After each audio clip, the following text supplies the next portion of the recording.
macOS Tahoe 26.4 Beta 4 was released about a few hours ago. This update came at around 5.35 gigabytes on this M2 MacBook Air, which I tested it on. The first thing Apple changed is that it brought new emojis. We now have a distorted face emoji, a treasure chest emoji, a trombone emoji, a ballet dancer with variations on the skin color, a landslide emoji, a yeti, fighting clouds, and an orca. Yeah, no surprise here. Points for releases are when Apple usually brings this kind of new emojis both on the iOS and macOS platforms. The next here is we have new wallpapers. Yeah, wallpapers that came with the release of the new MacBook Neo. MacBook Neo came in 4 colors, and we also have 4 wallpapers which all say Mac. So we have Mac Purple, which looks like this, Mac Blue, which looks like this, and Mac Pink looks like this, Mac Yellow that looks like this. Yeah, that's all. There is also a change in Control Center when you try to edit controls. Yeah, back then the extra circles that show in the unoccupied spaces just kind of try to fade into the background, but now they all just show. I don't know why I feel like they should still show in a kind of liquid glass design. They just show in a weird iOS or macOS Sequoia looking way. Alright, looking at the release notes right here, we have known issues on address sanitizer. This is quite new. I didn't see this in beta 3. And let's check stuff that has been resolved from beta 3.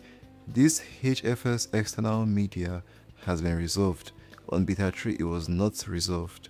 Yeah, we still have the issue with external boots not resolved yet. The installation issue where macOS Tahoe beta.app not working on prior versions of macOS has been resolved as well.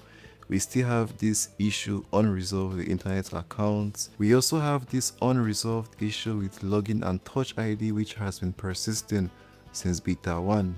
And also the one with macOS recovery.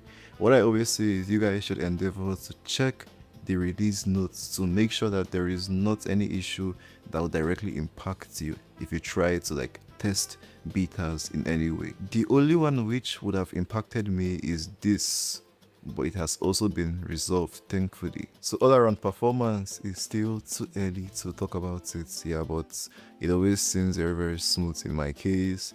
Yeah, and battery life also probably very good since I use a battery with 100% battery health. Where is that? 100%. Also, we have charge limits, a feature that was also introduced from beta 1. Yeah, I've been using it. It works quite alright. It helps protect the battery. We also have compact tabs from Safari. So macOS 26.4, in my opinion, is a significant update to the Mac product line. More significant anyway than the other releases we had in the past.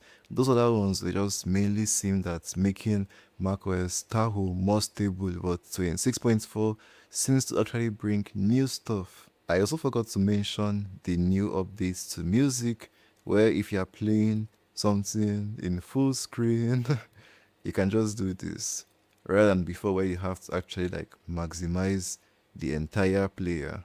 Yeah, you can just get the full screen player in a smaller window that's the same size with your initial window, and also the mini player looking way better than it looked back then. Anyways, that's all for macOS Tahoe 26.4 beta 4. Let me know how your experience is using it.